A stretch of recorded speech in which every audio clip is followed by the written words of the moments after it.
Esiet sveicināti Paintball parkā 1942. Mani sauc Gards Bērziņš, un es šodien būšu jūsu instruktors. Pirmām kārtām vēlos visus apsveikt ar lēmumu noskatīties šo video. Šī ir jau trešā nodarbība, un šodienas galvenā tēma būs mediķis. Bet pirms tam apskatīsim vēl kādu ļoti svarīgu paintball noteikumu. Gadās tā, ka bumbas no laudera mēdz izbirt.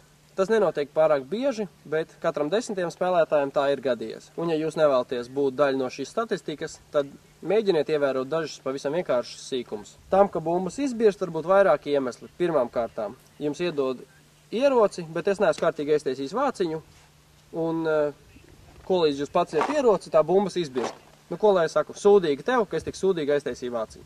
Bet atklāt sakot, līdz šim vēl tā nav gadījies. Otra iespēja, jūs spēlējat un pa jums iešājat te pa lauderi, un viņš atlec vaļā.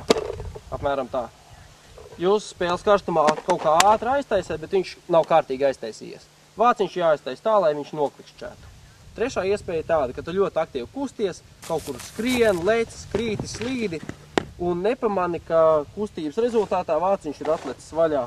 Bet visbiežākais iemesls ir tāds, ka jūs paši taisat vaļā vāciņu, lai pārbaudītu, cik iekšā ir bumbas.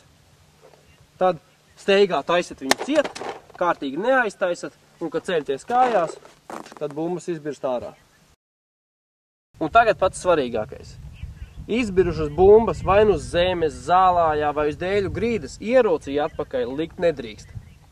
Šīs bumbas aplīp ar smiltīm, pat ja jūs tās kārtīgi it kā noslaukat, vienalga uz tām paliek sīki sūdi un putekļi. Pirmām kārtām jums šī bumba var saplīst stobrā, kad jūs šaujat. Jūs uz kādām 15 minūtēm būsiet izslēgts no spēles, jo tehniķis tīrīs stobru. Otrām kārtām ar šādu te bumbu jūs skrāpējat stobru. Tas nozīmē, ka tā ir tīša inventāra bojāšana. Jūs par to atbildat. Au, rokā! Piesac! Esi te, notīri.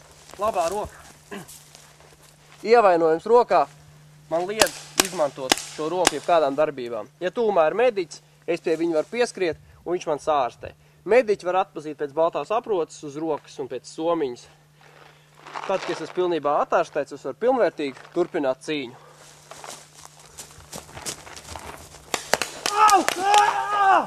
Au! Mediķi! Kāja! Te, un elkoni man arī ielikt. Ievainojums kājā man liek pārvietoties, ja tūmā ir mediķis, viņš man sārstē, un es varu turpināt skriet tālāk. Paldies! Au! Kaklā! Mediķi!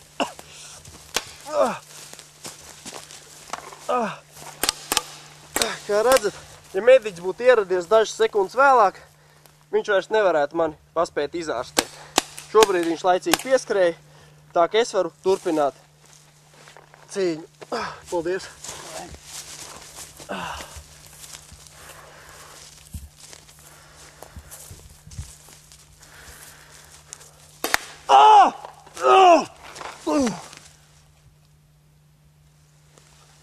Šāvienu galvā mediķis nav spējīgs izārstēt.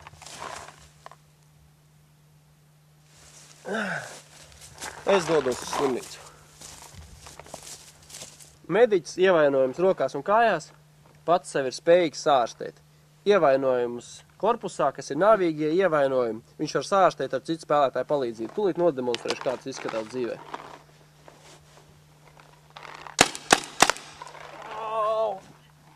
Kāpēc tā izdarīja? Davai, ārstē sevi. Kā redzat, viņš pilnīgi mierīgi sevi atārstē ievainojumu rokā. Arī ievainojumu kājā viņš var ļoti mierīgi pats sevi izārstēt. Ievainojumu vēderā gan viņš nevar pats sevi izārstēt. Tur es varu viņam beidzot atdarīt ar labu. Vajag paņem somiņā. Kā jūties? Normāli. Kā tev tā gadījās? Nezinu. Viss? Jā, paldies.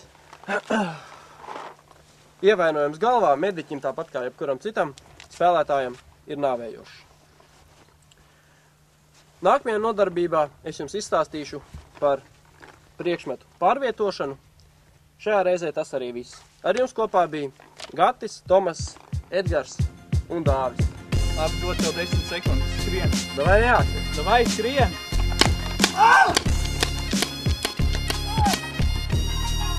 Paintball parkā 1942.